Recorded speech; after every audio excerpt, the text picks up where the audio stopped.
enhancing road safety for vulnerable road users, I'm going to adopt some kind of the research-proven safety countermeasures that has been successfully used and implemented in many countries of the world.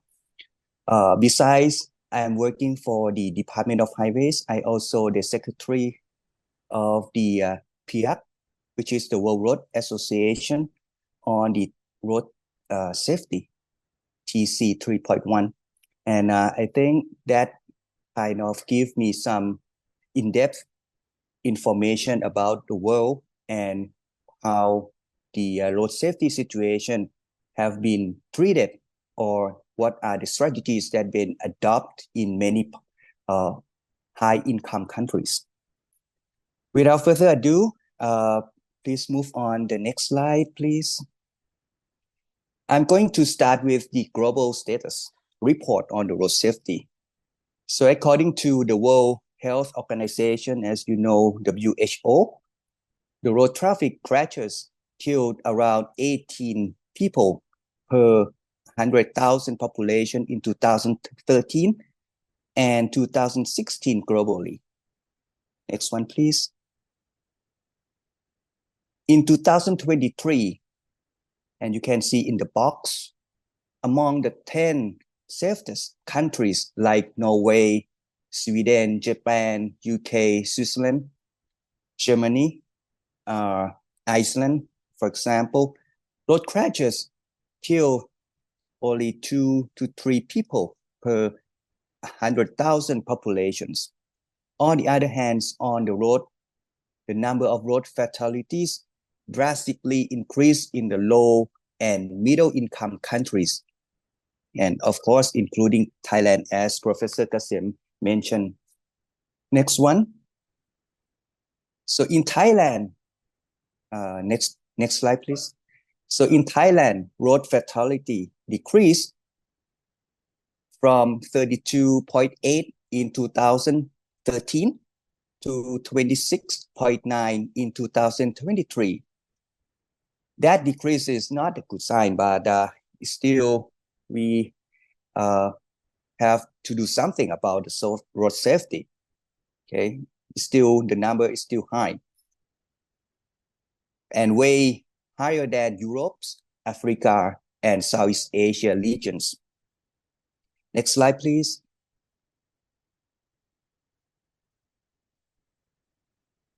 So among the global road fatality in 2013, the World Health Organization indicated that over 50% of the road traffic fatalities were vulnerable road users, such as motorcyclists, bicyclists, and pedestrians. And especially in Thai, we have a lot of motorcycle. The ratio of the population to the motorcycle is 3 to 1. Okay, that's a lot. And when I do presentation to the conference, everyone's surprised how you manage your road traffics with the motorcycle, okay, on the same with the heavy traffics, heavy vehicles. The next slide, please. And then in 2016, and you can see the number was increased to 54%. And it reached, next one. Next slide, please. And it reached as high as 56% in 2023. In Southeast Asia, vulnerable road users was about 66%. Okay, and the number is very similar to Professor Kasem, which is a lot. Consider the vulnerable road users. Next slide, please. In Japan, okay, this is the presentation that I got from one of the conference of the from the APRSO, okay, Asian Pacific Road Safety Observation in just last couple months ago. It's taken in Tokyo, Japan. Very insane, and I learned a lot from the Japanese standards and practices on the road safety. They are very careful with the safe system, okay, in their countries. And believe it or not, more than 36% of the road fatalities are pedestrians. Okay, compared to Thailand, it's take about 80%, as Professor Kase mentioned, of fatalities are motorcycles. Okay, next one, please. So based on the road fatalities by the countries income status report by WHO 2013 and 2023, it was so very obvious that more than 90% of the road fatalities occur in the low and middle income countries. Next one. So having said that, most road fatalities occur in the low and middle income countries. Now, the question might be, do the road safety vaccines exist in the high income countries? The answer is yes, they do. After the collective decades of the road safety experience on successful treatments and strategies, there exist proven track records of success in road safety vaccines in the high income countries. And this slides will show the Federal Highway Administration, or FHWA, in the USA. They began to promote certain what's so-called infrastructure-oriented safety treatments and strategies based on proven effectiveness and benefits to encourage widespread implementation by states and local transportation agencies to reduce serious injuries and fatalities on US highway. And that has been kicked off in 2008. Okay, and this became a well-known as a proven safety countermeasures initiative. These measures were updated successively in 2012, 2017, 2022. So every 4 or 5 years, they keep updated with more than over 20 treatments. Actually, it's more than that, and strategies that can be implemented to accelerate the achievement of the local, state, and national safety goal. Next slide, please.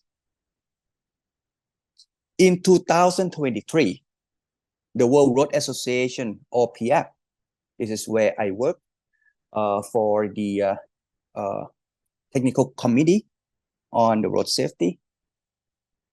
It released a so-called a technical report entitled Saving Life Around the World with Proven Road Safety Countermeasures, which is produced by the technical committees 3.1 Road Safety. This report was a successful collection of countermeasures in low and middle income countries, as well as high income countries, along with the road safety experience from the PIARC TC 3.1 on road safety. The objectives of these reports are to demonstrate global implementation experience, to disseminate knowledge to road safety practitioners, to raise awareness of effective treatments and strategies, and also to encourage widespread implementation of these countermeasures. And next slide, please. So in this presentation, I'm going to present the 6 proven countermeasures that can be applied to the vulnerable road users. I will briefly introduce, because of the time limitation. I think I will just touch a little bit, but more details, you can find it. I will share to you. This is the objective of the PIARC TC 3.1, to share the documents and to see what we have as a high-income country vaccines. So the first proven road safety countermeasure is similar to Professor Kasem, but here in high-income country, they are using more on bicycle. Okay, so they introduced the bicycle box or bicycle waiting area. So the design concepts consist of the pavement markings to create a box and stop line in front of the motorists that serve to increase cyclist visibility. So this is keywords, the visibility, and to reduce the risk of collisions with turning vehicles. It's just the same case as Professor Kasem mentioned in his presentation. Okay, so the big vehicles, bus, or any kind of a large vehicles, they can be aware of the fact that there will be a small bicycles or motorcycle surrounding, okay, on the roads. The next slide, please. The second countermeasures is to make a pedestrian crossing high visibility. Okay, this is the for the vulnerable road users, very similar case to Professor Kasem. Okay, focus on high visibility using the combination of geometry, channelization, traffic control device, lighting, very important. Since the basic of marked crosswalk alone is always insufficient, so more substantial crossing improvement can always address for the pedestrian safety. Okay, next countermeasures, next slide please, is the leading pedestrian interval, or what we call advanced green for pedestrians, which allow pedestrians more time to cross, especially there are more lanes, more than 2 lanes to cross for the pedestrians. I'll go a little bit faster. Next slides. This one showing the what we call segregate or separate bicycle lane, or in case of Professor Kasem, we can use as a inclusive or exclusive motorcycle lane, or we just simply as a cycle track, which is exclusively designed and made for the cyclists, motorcyclists, something like that. Okay. Next slide. This is very important. Speed.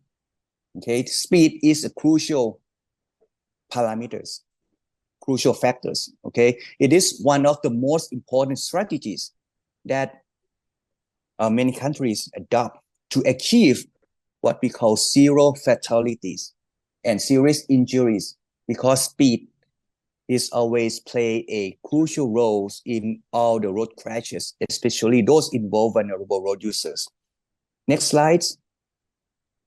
The last one is the speeding safety camera. It's about law and regulations in order to reduce driver speed at fixed points or between 2 points. Okay, and this goal is to make sure that driver slow down. Okay, in order to reduce crashes, prevent injuries, and kills on the roads. Okay, because speeding is the killer. Okay, one of the major killer on the roads. And finally, in conclusions, okay, all these 6 safety countermeasures for the vulnerable road users are highly encouraged to consider widespread implementation.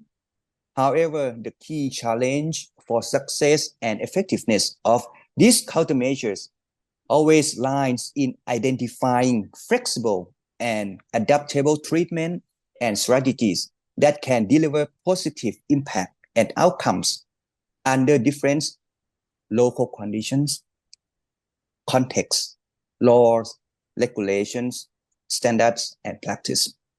So we cannot totally adopt 100% the strategies, treatments from high-income countries, but we need to adapt it and to make sure we can modify to fit our context, our local conditions.